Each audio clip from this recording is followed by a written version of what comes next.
ആശ്രയ സമ്മാന പെരുമഴ സീസൺ 2 എന്ന പദ്ധതി നിങ്ങൾക്ക് ഓരോരുത്തർക്കും അറിയാം. അപ്പോൾ ഞങ്ങളുടെ ഭവന നിർമ്മാണത്തിൻ്റെ ഭാഗമായി ഞങ്ങൾ ചെയ്യുന്ന ആ ഒരു പുണ്യ പ്രവൃത്തിയിൽ ഇന്ന് ഞങ്ങൾ ഉൾപ്പെടുത്തിയിരിക്കുന്ന ആൾ, ഞങ്ങൾ ആ സ്ഥലം വന്ന് പരിശോധിക്കും. ആ സ്ഥലത്ത് ഞങ്ങൾ ആ ആളിനെ കുറിച്ച് ഞങ്ങൾ അന്വേഷിച്ചതിന് ശേഷം അവർ കിടക്കുന്ന ആ ഒരു സ്ഥലത്തിനെ കുറിച്ചുള്ള രൂപരേഖ ഞങ്ങളുടെ മനസ്സിൽ നിറയ്ക്കും. കാരണം നിങ്ങൾ തരുന്ന ഓരോ ഡൊണേഷനുമാണ് വിഘ്നേശ്വര ചാരിറ്റബിൾ ട്രസ്റ്റിന് ഈ ഒരു പ്രവർത്തനം നടത്തുവാനുള്ള ഉത്തേജനമായി വരുന്ന കാര്യം.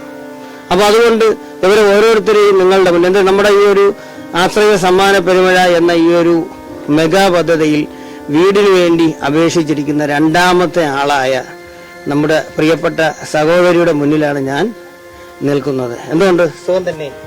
സുഖമാണ് സാറേ.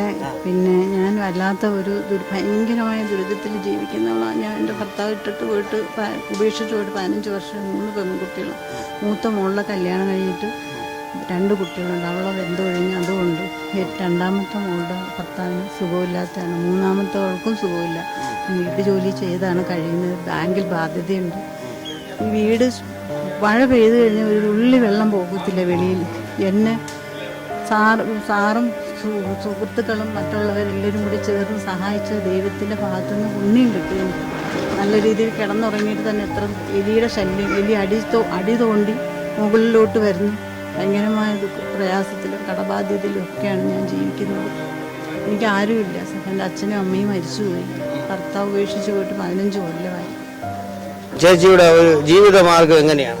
ഞാൻ വീട്ടുജോലിക്ക് പോകും. വീട്ടുജോലിക്ക് പോയാണ് ഞങ്ങൾ കഴിയുന്നത്. പിന്നെ ഒരു കുഞ്ഞിൻ്റെ മരുന്നറിയണം, ചിലവറിയണം. പിന്നെ ഈ മൂത്ത മോളുടെ കാര്യങ്ങളും അവളുടെ മക്കൾ പഠിക്കുന്നു, അവർക്ക് ചിലവറിയണം. എന്നാൽ കഴിയുന്ന രീതിയിലൊക്കെ ഞാൻ എങ്ങനെയെങ്കിലും നീന്തി പോകുന്നു. ഈ ഒരു വീട് ഇങ്ങനെ എനിക്ക് പുനർനിർമ്മാണം ചെയ്ത് തന്നാൽ ഏറ്റവും വലിയ പുണ്യം.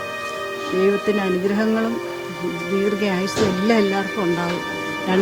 രണ്ടാം നമ്പറാണ് എൻ്റെ നമ്പർ.